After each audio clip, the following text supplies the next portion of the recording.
नमस्कार विद्यार्थी मित्रांनो, अनिल नरवाडे सर या यूट्यूब चॅनलवर तुमचं स्वागत। आज आपण एका नवीन टॉपिकला सुरुवात करणार आहोत। त्याचं नाव आहे क्रियापद। आता क्रियापद म्हणजेच काय याच्याविषयी आपण थोडक्यात माहिती घेऊ। तर क्रियापद म्हणजे वाक्याचा अर्थ पूर्ण करणाऱ्या क्रियावाचक शब्दाला आपण क्रियापद असं म्हणतो। म्हणजे एखादं वाक्य आहे, ते वाक्य क्रियापद वापरल्याशिवाय ते पूर्ण होत नाही। तर ज्या शब्दामुळे ते वाक्य पूर्ण होत नाही अशा शब्दाला आपण काय म्हणतो? क्रियापद म्हणतो। आता एक उदाहरण आपण याच्यामध्ये घेऊ। ती आडावर पाणी भरते, आम्ही शाळेत रोज प्रार्थना म्हणतो। आता आम्ही शाळेत रोज प्रार्थना एवढंच जर आपण म्हणलं तर ते वाक्य पूर्ण होत नाही। मग ते वाक्य पूर्ण होण्यासाठी शेवटचा जो शब्द वापरलाय म्हणतो, तर हे जे आहे हे काय आहे? क्रियापद आहे। मग जोपर्यंत वाक्याचा अर्थ पूर्ण होण्यासाठी ज्या क्रियावाचक शब्दाचा वापर केला जातो त्याला आपण क्रियापद असं आपण त्याला म्हणतो। तर वाक्याचा अर्थ पूर्ण करणाऱ्या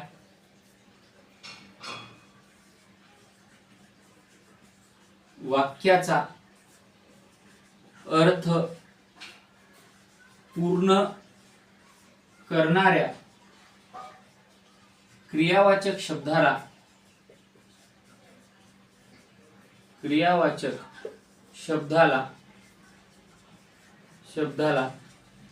क्रियापद असे म्हणतात। क्रियापद असे म्हणतात। याच्यामध्ये उदाहरणे, आम्ही रोज शाळेत प्रार्थना म्हणतो। अशा प्रकारे आम्ही रोज शाळेत प्रार्थना वाक्य पूर्ण होत नाही, म्हणतो वाक्य पूर्ण झालं। म्हणजेच हे काय? क्रियापद आहे। हे काय? क्रियापद आहे। आता याच्यामध्ये तुम्हाला काही प्रकार तुम्हाला खाली दिलेले आहेत। कशानुसार? तर धातूच्या अवस्थानुसार। धातूच्या अवस्थानुसार दोन तुम्हाला प्रकार याच्यामध्ये दिलेले आहेत। पहिलं दिलेले धातू आणि दुसरं दिलेले धातू साधित, आपण त्याला कृदंत सुद्धा आपण त्याला म्हणतो। तर हे जे धातू आहेत, धातू म्हणजेच काय? तर प्रत्ययरहित मूळ क्रियावाचक शब्दाला धातू असे म्हणतात। परत एकदा लिहून घ्या। प्रत्ययरहित मूळ क्रियावाचक शब्दाला धातू असे म्हणतात। याच्यामध्ये एकाक्षरी, दोन अक्षरी, तीन अक्षरी आणि चार अक्षरी असे धातू तुम्हाला खाली दिलेले आहेत। तर ते धातू आपण बघू। पहिला आहे धातू। पहिला आहे धातू। याच्यामध्ये तुम्हाला एकाक्षरी,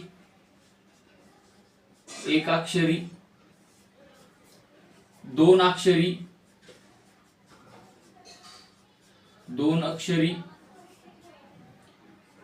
तीन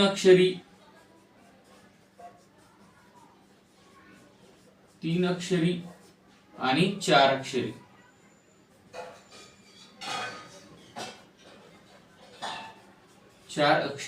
असे तुम्हाला काय दिलेले नाव।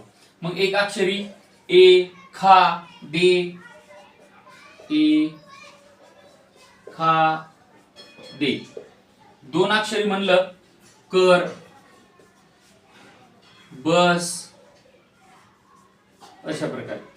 तीन अक्षरी पाठव, आठव,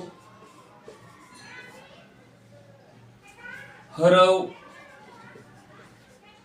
आणि चार अक्षरी धडधड,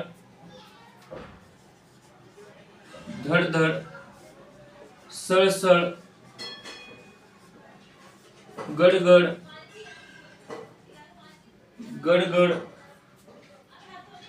अशा प्रकारे ही चार अक्षरे। मग हे झाली काय? धातू. हे काय झाले? धातू. एकाक्षरी, दोनाक्षरी, तीनाक्षरी आणि चाराक्षरी. आता त्यानंतर एक उदाहरण देतो तुम्हाला. इथं उदाहरण घ्या. उदाहरण काय सांगितलंय? तेवढा सदरा दे. तेवढा सदरा दे. हे जे दे झालं हे काय झालं? धातू झालं. किती? एकाक्षरी. अशा प्रकारे हे आहे एकाक्षरी. याच्यानंतर दुसरा जो टाइप येतो तो येतो धातू साधित. आपण त्याला कृदंत असं सुद्धा आपण त्याला म्हणतो. आता या धातू साधित शब्दाचे या कृदंतचे कमीत कमी 8 प्रत्यय येतात. जवळपास किती प्रत्यय येतात? 8. तर ते 8 प्रत्यय आपण बघू. धातू साधित आपण त्याला कृदंत सुद्धा म्हणतो.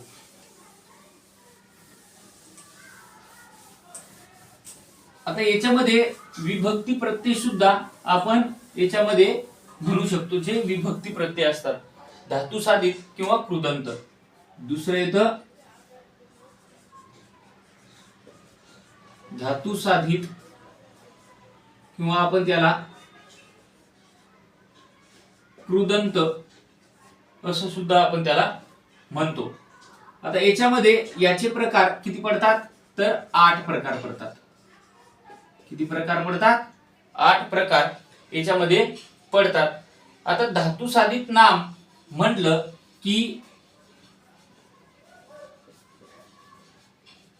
धातू साधित नाम याच्यामध्ये नारा, नारी, नारे, नारा, नारी किंवा आपण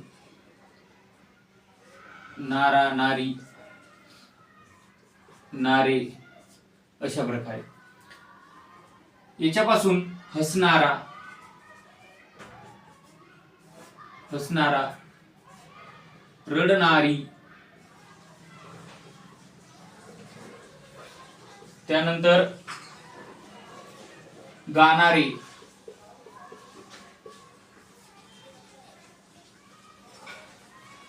असे धातू साधित नाम. आता याच्यामध्ये काही तुम्हाला क्रियापदाला नारा, नारी, नारे असे प्रश्न विचारल्यास आपल्याला काय मिळतो? कर्ता मिळतो.